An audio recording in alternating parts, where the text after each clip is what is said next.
دس محرم بھی ایک داستان ہے، یہ داستان نہیں ہے، یہ سبق ہے، یہ داستان نہیں ہے، یہ سبق ہے، یہ پیغام ہے، یہ قربانی کی لا زوال مثال ہے۔ لوگ شہید ہو کے عزت پاتے ہیں، اور میں کہتا ہوں حسین نے شہادت کو عزت عطا کر دی۔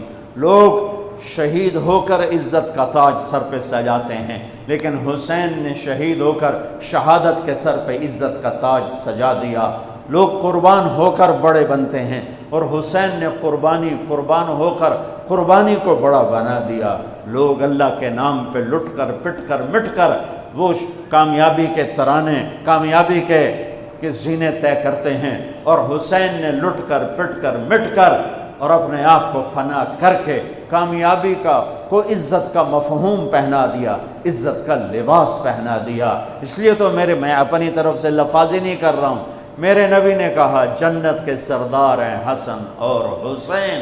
میرا رب کہے گا جنت سے، اے جنت میں نے تمہیں خوبصورت، ارے وہ جنت پہلے ہی بڑی سونی ہے، اس کو خوبصورت بنانے کے لیے سنو۔ اور بڑے زمانے بعد حدیث یاد آئی، میرے نبی نے میرے اللہ فرمائیں گے اے جنت میں نے تمہیں حسن اور حسین سے خوبصورت بنا دیا۔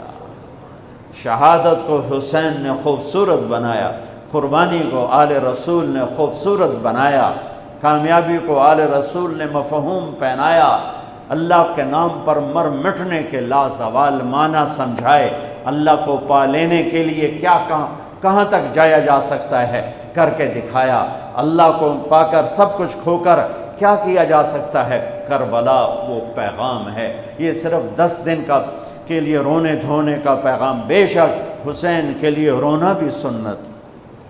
ہر شے کو بدعت نہ بناؤ۔ پانی دیں۔ ام سلمہ سے آپ نے فرمایا ام سلمہ آج ایک فرشتہ ملنے آ رہا ہے، بہت خاص، کسی کو اندر نہیں آنے دینا۔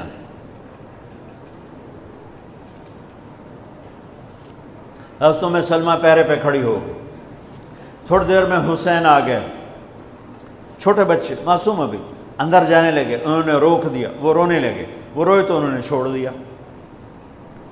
تھوڑی دیر کے بعد اندر سے میرے نبی کے زور زور سے رونے کی آواز آئی، زور زور سے رونے کی آواز آئی۔ ام سلمہ رہ نہ سکی، بھاگ کے اندر گئیں، تو آپ نے کیا دیکھا؟ آپ نے حسین کو یوں سینے سے چمٹایا ہوا تھا اور ایسے ہل ہل کے رو رہے تھے، ایسے بلک بلک سسک سسک کے رو رہے تھے، اور آپ کے آنسو آپ کے رخسار اور داڑھی پر اتر کر رہے تھے، اور آپ نے یوں بھینچا ہوا، ایسے دبایا ہوا تھا۔ تو حضرت ام سلمہ نے کہا میرے ماں باپ قربان یا رسول اللہ، کیا ہوا؟ آپ ایسے تڑپ کے کیوں رو رہے ہیں؟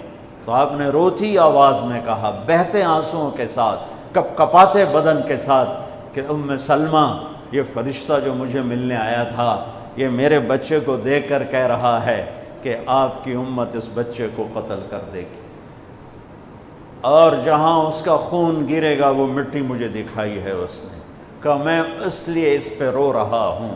ابھی تو وہ شہید نہیں ہوئے اور رویا جا رہا ہے، تو ہم تو ان کی شہادت پہ روتے ہیں بھائی، ہم تو ان کی شہادت پہ روتے ہیں، اور یہ قیامت تک روتے رہے گی دنیا۔ قیامت یہ اللہ کا نظام ہے، اس نے کربلا کے واقعے کو یوں کر دیا جیسے ہر سال آج ہی ہوا ہے، آج ہی حسین شہید ہو رہے ہیں، آج ہی عبداللہ کا سر کٹ رہا ہے، آج ہی زینب کی چادر کو پھاڑا جا رہا ہے، آج ہی لاشوں کو گھسیٹا جا رہا ہے۔ وہ میں حیران ہوتا ہوں، ٹیپو سلطان سرنگا پٹم میں شہید ہوئے، دشمن کون انگریز کون کافر، تو برطانوی لشکر نے ان کو توپوں کی سلامی دے کر دفن کیا اور عزت و احترام کے ساتھ دفن کیا، اور میرے نبی کے نواسے کی لاش کو ان کم بختوں نے کفن بھی نہ پہنانے دیا، جنازہ بھی نہ پڑھنے دیا، دفن بھی نہیں کرنے دیا۔ اگلے دن بنو اسد کے بارے میں پتہ چلا عمر بن سعد کو،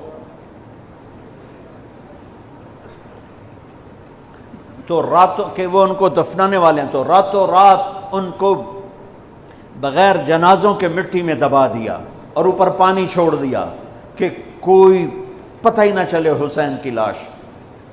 بنو اسد کا بوڑھا آیا، اگلے جب پانی خشک ہو گیا وہ آیا اور اس نے مٹی اٹھا اٹھا کے سونگنا شروع کیا۔ سبحان اللہ،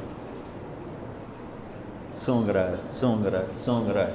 ایک جگہ کی مٹی اٹھا کے سونگا تو اس میں جنت کی خوشبو تھی، تو تڑپ کے بولا یہ میرے نبی کے نواسے کی قبر ہے، یہ میرے نبی کے نواسے کی مٹی ہے، کہ وہ جنت کے سردار تھے تو قبر بھی جنت کی خوشبو پھیلا رہی ہے اس کی۔ حالانکہ بن دیکھی بات ہے، کیونکہ انہوں نے راتوں رات ان کو دبا دیا کہ ان کا جنازہ بھی نہ ہو، لعنت ہو ان کی قبروں پر، ان کی ہڈیوں پر، ان کی روحوں پر، ان کی مٹی پر، ان کی خاک پر۔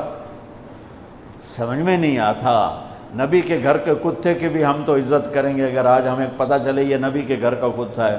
ان کم بختوں کے سامنے نبی کے نواسے کھڑے تھے، نبی کی نواسیاں تھیں اور نبی کی اولاد تھی، اور ان کے دل ایسے پتھر، آنکھیں ایسی اندھی، کان ایسے بہرے کہ انہیں ایسے تلوار چلائی جیسے سامنے کوئی رومی لشکر کھڑا ہو، یا جیسے سامنے کوئی فارسی لشکر کھڑا ہو۔ اتنے عظیم ہستیاں، میں کہاں سے بیان کروں،